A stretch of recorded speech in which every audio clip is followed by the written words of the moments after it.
Hello and welcome back. Sleepy What's It here, and I have another miniatures video for you.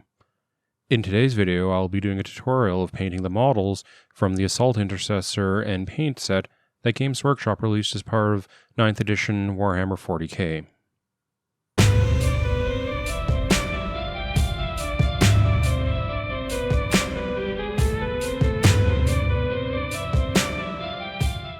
If you're not familiar with these kits, they include a beginner's set of paints, a sprue of easy-to-build Assault Intercessor models, and a simple brush to get you started in the hobby.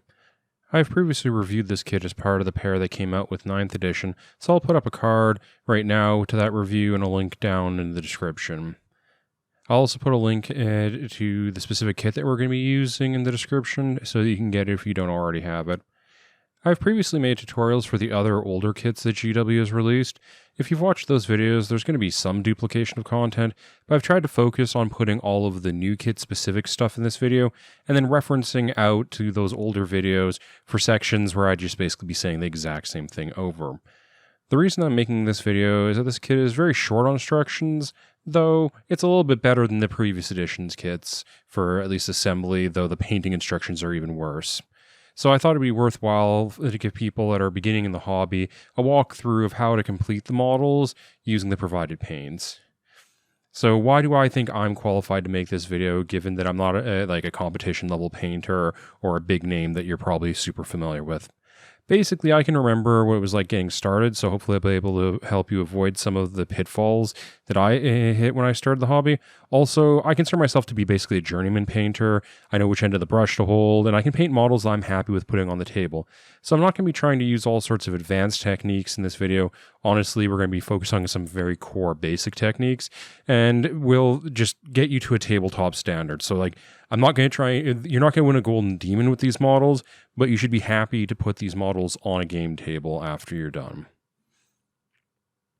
In this tutorial, I'm going to be painting 3 versions of the Assault Intercessors. The first one that I'm going to be doing is going to be painting using just strictly the 6 paints that come in the kit. This is going to be followed by a version where I'm going to add in some accent colors using a couple of paints that come out of the Necron kit that came out with it. And then finally, I'm going to do a third version where I'm going to use some more colors from the Paints and Tools kit. So you're going to kind of get a progression of things, and if you have some additional paints, some ideas for other things you could do to put a bit more splash in your paint job. I'm not going to be painting all of the models end to end all the way through in the video. I'm going to show the entire painting process for the first one, and then kind of work from using that as a basis for the other ones, what you need to do to change things up. During the walkthrough, I'll be placing visual markers that look like this to indicate that this is a point to pause the video and to work on your own model, and they'll have a little space with sound that is something like this. I will also include in the description of the video timestamps for each of these steps, so you can easily jump back and forth between them if you need to reference them. I'm going to assume that you also have the kit, so you don't need the contents of it listed for you. If you don't and want to know what specifically comes in it, go see the review video that I mentioned before. There's some tools that one needs that are not included in the box. I previously made a video that covers all of this for the 8th edition version of these boxes, and I'll link that now and put a link down in the description so that I'm not just expanding this video by another 10 minutes. Also, that video goes over assembly of models in some details, so again, not to repeat myself and double the length of this video, I'm just going to direct you there if you need assistance on how to assemble the minis. Conveniently, the new edition boxes actually have proper assembly instructions this time, so they're going to be a little bit easier to build than the older editions. You should pause the video now and review that linked video, assemble your models, and get any additional tools you need before proceeding. Now that we have assembled models, we can move on to painting them. Though before we actually start painting them, I'm going to recommend you prime them, though it is strictly speaking not required. I used an airbrush for this personally, but you can also use a rattle can primer or a brush-on primer. I have an entire video on priming, so I'm going to link that here instead of boring you with all the details. So if you need to learn more about that, that's a good place to look at. For this tutorial, I intentionally chose a gray, admittedly a lighter gray than I actually meant to for priming, so that I can show you the undercoating step more clearly.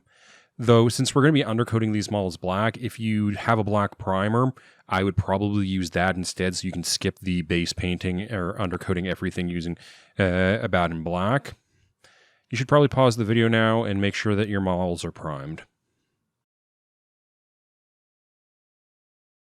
The next step is going to be undercoating the entire model black. Since we're wanting to color the entire model black, we're not going to need a lot of specific technique here, other than making sure our paint is thinned enough that it doesn't go too thick and obscure details. When thinned correctly, the first layer of paint that we put down is going to have some patches where the primer is showing through. After completing the first layer and letting it dry, we can just apply a second thin coat that should give us a nice uniform black. Obviously, if you primed your model black, you can skip this step. You should pause the video now and go and undercoat your model. Now we have a model that looks like it hasn't been unlocked yet, or is part of the DLC that we haven't purchased, but this is a good solid base to start our paint job from. The overall structure of the paint job that we're going to be doing is applying base colors to all of the various regions, then washing the model with a shade to deepen the shadows and recesses, then brightening up the raised areas to establish more contrast, and finally doing a bit of detailed work on those raised emblems on the shoulders. The first color that we're going to be basing out with is McCraig Blue, since these are Ultramarines. We're going to want to base coat all of the armor plates on the model this color. You're going to want to avoid getting the blue into areas that are supposed to remain black, like the bolter, the chainsword, joints, and things like the bits on the belt and such. Additionally, you're probably going to want to avoid getting too much on the elements that are going to be painted using metallics, like the Aquila, that emblem on the chest, or the vents on the backpack, though you can clean those up later. Like the black layer that I've put over my light primer, the paint here is going to require 2 layers. You can see how the black is still showing through a little bit in a variety of areas and is generally kind of patchy after the first layer. Thus, we need to apply a second layer to get a smooth blue overall the entire model. You should probably pause the video now and go and base coat all of the blue sections of your model. Now that we've ballooned up our model, we need to move on to base coating the metallic details. Since we only have a single metallic paint in this kit, belts are gold, all the metallic elements are going to be that same yellowy sort of copperish color, though if we had a gray metallic, we would do some elements in that color instead. I'll demonstrate that later in the video. When working with metallic paints, you're going to want to make sure that they're very well shaken and thus mixed, since they do tend to separate out quickly. It's not uncommon when working with them that you'll have to remix them on the palette, otherwise you'll end up with basically a blob of mostly clear media, the acrylic, and no pigment on your brush. Though Balthazar Gold does cover well, all metallic paints, at least those from GW, are technically a bit translucent because of how they're made, so we want to make sure there isn't any blue under any areas we're painting gold, because it will give it kind of a weird greenish tinge. So what we're going to do is touch up our paint job anywhere that we're going to be placing the gold with some black so that there's no blue showing through. This includes areas like the trim of the pauldrons, the Aquila, the vents, anything where you may have gone blue while painting it. Just make sure that's all tied up. Once the black is applied and dried, we can move on to actually putting down our metallic paint. Metallics tend to flow a little bit more, so make sure to wipe off any excess on your paper towel to avoid them getting really out of control when you're putting them down. Again, this is something that requires a bit of learning and getting a sense of the finesse of how to do this. As always, you're going to require 2 thin coats to get good base coverage if you've thinned it well. If you blow out lines in your first coat, especially like doing the trim on the pauldron and things like that, make a point of cleaning that up before doing the second coat, just because one's eye tends to follow and repeats the mistakes that you make. So if you clean it up in between coats, you won't like reinforce it by accidentally going too far. You should pause the video now and base coat all of the metallic elements on your model. After applying the metallic base coat, I went through and touched up all of the little mistakes that I had made as best I could. The brush we're provided with isn't the best, especially for detail work, so there's definitely a limit to how clean of a paint job you're going to get out of it, but just making sure like all the black elements and things are cleaned up. We're going to want to make sure that all of the borders on our base coats are as clean as possible at this point, so since the next step is going to be shading the model, which will make it somewhat difficult to clean things up later. We're going to shade the model to darken the recesses as part of creating more contrast on it. This is going to be done by applying a healthy coat of Agrax Earthshade all over the model. You're going to want to use your brush to clean up any puddling areas that you see on the surfaces. So like basically anywhere where like on flat areas where you're in kind of like a big puddle, because when this dries, it's going to create rings called coffee staining, and it's just going to generally make the model look more dirty. You're going to have to go fix that anyway.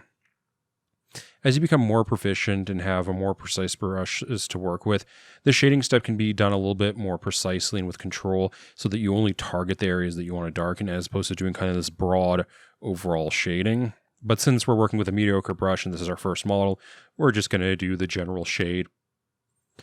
With the shade, we're going to be doing a single layer unless you're wanting to go for a very grimy look.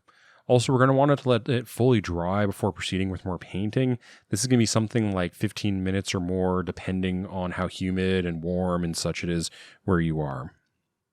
You should pause the video now and go shade your model with Agrax Earthshade. So here we have our very dirty looking Space Marine. If we are mostly just interested in getting our models done quickly, i.e. to fulfill a tournament's 3-color requirement, and are just generally painting to not be fielding a gray plastic army, then other than needing to do a bit of texture basing on this, this would actually be a reasonable place to stop. Like if you're just concerned about getting toys to play with, this would be sufficient. Assuming that you're wanting to be doing more than the bare minimum, we're going to proceed by brightening up our models and cleaning up how they look. This is going to be accomplished by applying a single thin layer of our base paints to the appropriate areas to clean up some of that darkened area and establish some highlights. We'll start with McCraig Blue. As we're applying this layer, we want to avoid flooding the shadow details and crevices, undoing all the work we did with the shade. So we're going to be doing a little bit more of a controlled layer than we did with our base. We're going to want to focus on the tops of things where they would be lit from above and cleaning up any flat areas, but leaving crevices and cracks and undersides a little bit more shadowed. For something like an arm, what we would want to do is basically fully brighten the top side of it, and then down the sides, brighten it a little bit, but leave the underside mostly untouched and dark. When brushing paint on with a brush, it tends to deposit paint more at the end of the stroke than the beginning, since you're effectively kind of dragging paint along and you leave it where you lift the brush up. Thus, when layering like this to re-brighten or highlight, we want to start at the darkest part that you want to brighten, like the edge of where you want to brighten, and move towards where you want to be the brightest, so that you can basically get kind of, it's like a very pseudo blend going on. I'll concede that this is a finer point that even I sometimes struggle with remembering. And honestly, if you've thinned your paints well and it's not like super dry and your paint's drying immediately, you can move paint around on the model a little bit. As with the blue areas, we're going to want to be layering to brighten up the metallic areas. This is going to be the same basic process, cleaning off the excess paint, hitting the high details, things like that. Since the gold areas, like the Aquila, are much smaller, it'll be helpful to touch these areas with just the tip of the brush or the side of the brush to deposit paint, as opposed to doing full, like, proper strokes, just so that you're just hitting the top side of things, as opposed to dumping paint down into the crevice details. The black areas of the models may need to be touched up due to spillage from other colors, but given that it is black, there's no real brightening that we can do. Proper lighting of black areas requires grays and other paints that we don't have access to, so basically just make sure that they're black. You should now pause the video and brighten up the various areas of your model using layering. Now that we have our core paint job completed, we mostly have finishing details left to do, things like the shoulder insignia and basing the model. For the markings on the shoulders, we're going to be using Corax White to detail paint the raised surfaces. This paint is a little bit difficult to work with, so you're going to want to shake the ever-living hell out of it to get the paint to at least be a little bit smooth. On the palette, you're also going to want to thin it a little bit more than you did with your other paints to make sure it flows well. Just make sure to wipe off excess on your paper towel so that you can keep it under control. Also, you're going to want to limit how much you use on your brush at any one time. Again, just so that you get as much control as you can, since we are fighting with a kind of wishy-washy brush.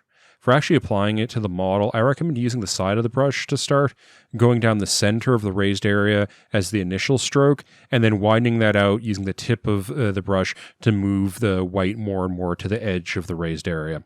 You're likely to get some overage doing this, so you're going to have to use your McCraig glue after to clean up the edges, which will inevitably lead to some overages into the white, so you'll have to touch that up using Corax White.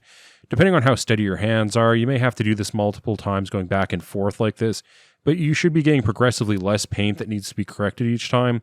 Once you kind of hit a point where you're not really improving things, you're just kind of changing where the mistakes are, it's time to stop. You should pause the video now and have some fun painting the white details on your model. With the shoulder markings completed, we just have to base out our model to finish it. This is going to be done using our texture paste Astrogranite. We're not supplied with an application tool, like this little sculpting tool that I'm using, or the specific texture paste application tool that GW has. If you don't have something like that, you can use your brush, but you probably want to use the back end of it because you don't want to get the texture paste into the bristles because it's going to wear them down and it can gunk it up. If you have something like a cheap old disposable brush, like a craft painting brush, that could be used instead. You could also, if you have like a stiff plastic straw or something like that, cut the end of that to create a little scoop or trowel. If you have something like a wooden stir stick, like basically just don't use your brush for it because it's going to shorten its lifespan noticeably. Regardless of the specific tool that you're going to be using, you're going to want to get a big blob of the paste on it and apply it to an open area of the base away from the figure itself. You then want to use your tool to push and spread the paste out towards the details like the model's feet. This will give you more control than if you were trying to like brush and like pull it on, so you can just slowly work it out and spread it about. Once you have it spread out, you can pat it like I'm doing here with the tool to create ridges and valleys in the paste. So this is going to kind of soften as it dries, but this will create some more additional texture to it. Make sure to wipe off any excess that you have around the rim of the base to give it a nice clean edge. It's going to take an hour or two to dry again, depending on your local conditions. Once it's dried, you can apply some Earthshade to give it more depth, and then finish off the rim by applying Abaddon Black if you need to. You should pause the video now and go on and do the base texturing of your model. And with that, we have our completed Space Marine using the 6 colors that were provided in the base kit. This is honestly a good starting point for painting. All the details should be clearly distinguishable due to our variation of color, but you can add more paint to improve it. One obvious area of improvement would be to use a gray metallic paint so that we can distinguish between different types of metallic areas, like the vents and such, and the teeth on the chainsword. So let's look how we would actually do that by adding some paints in from the Necron kit, specifically Runefang Steel and Runelord Brass, and painting a second Assault Intercessor. The core of this paint job is going to be the same as the first one, Undercoat in black, base out using McCraig blue for all the armor. You should pause the video now and repeat the painting steps for our second model to where you have all of the armor bases coated out on your Marine. For the metallics, we're going to paint the Aquila and Pauldrons in Balthazar Gold, which is the same color as before. Where we're going to change things up is in painting the chainsword, the piping on the helmet, the bolter, backpack, things like that. For these, we're going to use Runefang Steel, our bright gray metallic, for most of these bits. For things like the exhaust vents on the backpack and the motor of the chainsword, you can base that out using Runelord Brass. If you want to, you could probably get away with doing all these bits using Runefang Steel. You should pause the video now and go paint the metal areas as I've described. After this point, it's going to be the same core process as before. Shade the model using Agrax, highlight using the same base colors, detail paint the shoulder emblems, and then texture the base. I'll let you pause the video now and go complete those steps. Adding in these colors, as you've seen, doesn't drastically change the paint job, but it does smarten it up just a little bit by being able to distinguish between the gray and yellow metallic bits. I personally think that Runefang Steel is probably too bright of a paint to be using as a base color here. I think a darker gray like Lead Belcher would work better, and then you can use Runefang as a highlight on that.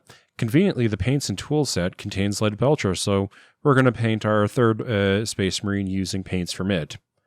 So from that kit, we're going to be adding lead belcher as our gray metallic. We're also going to replace Balthazar Gold with Retributor Armor, since it's a little bit brighter, more yellowy gold metallic color, and I think it looks better. We're going to be using Mustafon Red for painting the helmet, since we're going to be painting him as a sergeant instead of a regular Marine, as well as we're going to use Avalid Sunset to paint some hazard stripes on that chainsword. This kit also includes White Scar, which can be used as a replacement for Corax White or as a highlight for it anywhere that you use Corax. Since we're working off the same base paint job as the original, you'll just need to paint up a third figure, undercoating it black and basing out the armor using McCraig Blue, except this time you want to skip the helmet. Yeah, you can pause the video now and go get that third model started. So the first change we're going to be doing is basing out the head of our model in red instead of blue, which for Ultramarines denotes the figure as a sergeant. A veteran would have a white helmet. A lieutenant has, I believe, a blue with a red and white stripe, something like that. I'm not trying to be super lore accurate here, since I'm not painting the knee pads and things like that. I'm more just kind of following the rule of cool. I just wanted to make something that looked a little bit different and stood out. If you're wanting to be super lore accurate with your 40k stuff, I'm probably not the best person to be asking about it. There's a number of places online you could read about this and look at the current codices to see what exact colors you should be using. Anyway, as with the other base colors, this will require 2 thin layers to get good coverage. Then we'll move on to the metallics. For basing out these, we're going to be using Retributor Armor instead of Balthazar Gold, and Lead Belcher instead of Runefang Steel and Runelord Brass like we did with the second model. I may have also used a bit of Balthazar Gold on the hilt and pommel of the sword. Once you have the metallics based out, you can shade them using Agrex Earthshade. Now would be a good time to go do all that basing and shading your model so that we can move on to doing some more of the detail painting in the next section. With our shaded model, the first step is highlighting as the same as we did before. Go and use the same base color to brighten up all the areas, but trying to retain the darkened shadows. For the lead belcher areas, you can push the highlight even a little bit more by doing a second smaller highlight using Runefang Steel, catching the tips of the sword teeth, edges of the vents, things like that to really make them pop. Detailing the shoulder emblems is the same basic process as before, but as mentioned, you could substitute White Scar, which will be a little bit easier to work with, or just use it to do a highlight on the Corax White. Now you can pause the video and go do all that highlighting and shoulder detailing. The final new element to this model is going to be adding some hazard stripes to the sword. There are 2 kind of high-level ways to do this. A, base out the model area using yellow and then add black stripes to it, or base out the area using black and add yellow stripes to it. Since we already have a black sword to work with, we're going to be doing this the second way. Additionally, there's effectively 2 techniques that we could be using for laying out the stripes, either using thin modeling masking tape, which may be available from your local hobby store, or freehanding them in. I'd normally just use tape for this, but the only tape that I had around the house was some dodgy old testers, a tape that wasn't sticking to anything well, and given there's a pandemic and such, it's not trivial for me to go get some more. And that would also be another thing you would have to buy. So we're going to be freehanding this like the real badasses that we are. To begin, we're going to need to establish where we want our stripes to be. We do this by marking out vaguely equally spaced alternating bands on the back of the sword. I'm going to be doing these in yellows initially because I'm an idiot and forgot that I shouldn't be trying to paint yellow directly over black. Don't do that. You should mark these out using white, either your Corax or your White Scar, since those paints will actually cover black in less than a million layers, unlike this yellow. But you want to basically mark down the back side of it, equal spaced hashes that are going to form the basis of your stripes. Once we have the initial placement figured out, we're going to want to establish how the stripes go down the side at an angle. We can kind of figure this out by painting, starting from the back edge of one stripe and going down on an angle so that we are vertically aligned with the leading edge of the next stripe of the same color. Basically, we're going to be using those alternating stripes as our guidelines to get a kind of consistent angle. After establishing the white undercoat of our stripes, we can then use Abaddon black to clean up the edges and make sure that they're vaguely evenly spaced. Admittedly, again, we're doing this freehand, so there's only so good that we can expect to get. When you're happy with how the stripes are laid out, you can go in and lay down our yellow using Averland Sunset so that we get that nice yellow-black hazard stripe look. Since we're going over white, this should have some good coverage after a couple of coats and be nice and bright. If you want more of a grungy look, you could apply some Agark's Earthshade to darken it up and things like that. After doing this last bit of detailing, all we have to do is texture the base of the model, which is going to be the same as for the other figures. Now you can pause the video and go and do those hazard stripes yourself. With those stripes added, we've completed all 3 figures that come in this kit. If you have access to all the paints that I have used in this video that come in basically the Necron, the Space Marine, and the Tools kits, you can follow on exactly with what I did, and you'll kind of like a progression in complexity to help develop your skills. If you only have some of the paints, or you really liked how a specific model came out, it's totally cool just to do all the models the same way. If you are going to be doing the final version, like the full in with hazard stripes and such, I would recommend only painting one model with the red helmet, since that does indicate a specific rank. The other ones should probably be blue. For next steps after this kit, it really depends on what you want to be doing with your hobbying. If you want to paint a large variety of things, like all sorts of different things, and you're not really interested in playing, then there's a number of other similar kits, be it for Stormcast, for Necrons, for Death Guard, for Nighthaunt, I think. I may have said that already. Anyway, you can go get those and try those. I've had videos for some of those kits, and hopefully in the near future for the rest of them. If you want to try something outside of the GW Citadel world, maybe you want more realistic, or you want to do more like D&D figures, something like Reaper's Learn to Paint kits I think are a really good place to start. If you're just wanting to do more Space Marines, there are a number of start collecting boxes and the starter sets for 9th edition that will get you a lot of models. I'd recommend talking to people that play 40k currently to get an idea of what the best purchases from a gameplay perspective would be, since I don't really know, since I don't play 40k. Thank you for watching. I hope that you found this informative and helpful. If you did, please give the video a like. If you want to see more content like this, subscribe to the channel. If you want to keep up on the things that I'm working on, what might be in the new videos and such, feel free to follow me on various social media platforms. If you're feeling really generous and want to support the channel materially, I do have a Ko-fi account now. I guarantee any money sent that way will be spent on something stupid, most likely. Other than that, I look forward to seeing you in the next one.